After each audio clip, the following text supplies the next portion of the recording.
தமிழகத்தில் சட்டமன்ற தேர்தல் அறிவிக்கப்பட்ட நிலையில் தேர்தல் நடத்தை விதிமுறைகள் அமலுக்கு வந்ததைத் தொடர்ந்து தினசரி தேர்தல் பறக்கும் படையினர் தீவிர வாகன சோதனையில் ஈடுபட்டு வருகின்றனர்.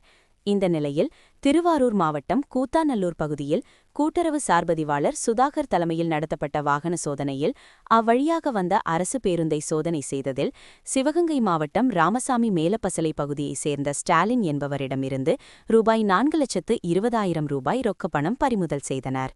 இதேபோல் திருவாரூர் அருகே காட்டூர் பகுதியில் தேர்தல் பறக்கும் படையைச் சேர்ந்த கார்த்திகேயன் தலைமையில் நடத்திய வாகன சோதனையில் அவ்வழியாக வந்த லோட் ஆட்டோவில் நடத்திய சோதனையில் தீபங்குடி பகுதியைச் சேர்ந்த சதீஷ் என்பவரிடமிருந்து உரிய ஆவணங்களின்றி 53,340 ரொக்கப்பணத்தை பறிமுதல் செய்தனர். இதேபோல கூத்தாநல்லூர் அருகே மூலங்குடி பகுதியில் இருசக்கர வாகனத்தில் சென்ற நீர்மங்கலம் பகுதியைச் சேர்ந்த பிரகாஷ் என்பவரிடமிருந்து உரிய ஆவணங்களின்றி எடுத்து சென்ற 1,99,510 பறிமுதல் செய்தனர். கைப்பற்ற பணம் அனைத்தும் திருவாரூர் கோட்டாட்சியர் அலுவலகத்தில் வைத்து கோட்டாட்சியர் சத்யாவிடம் ஒப்படைக்கப்பட்டது. திருவாரூர் சட்டமன்ற தொகுதிக்குட்பட்ட பகுதிகளில் நடத்தப்பட்ட வாகன சோதனைகளில் ஒரே நாளில் 6,72,850 பறிமுதல் செய்யப்பட்டது திருவாரூரில் பரபரப்பை ஏற்படுத்தியுள்ளது.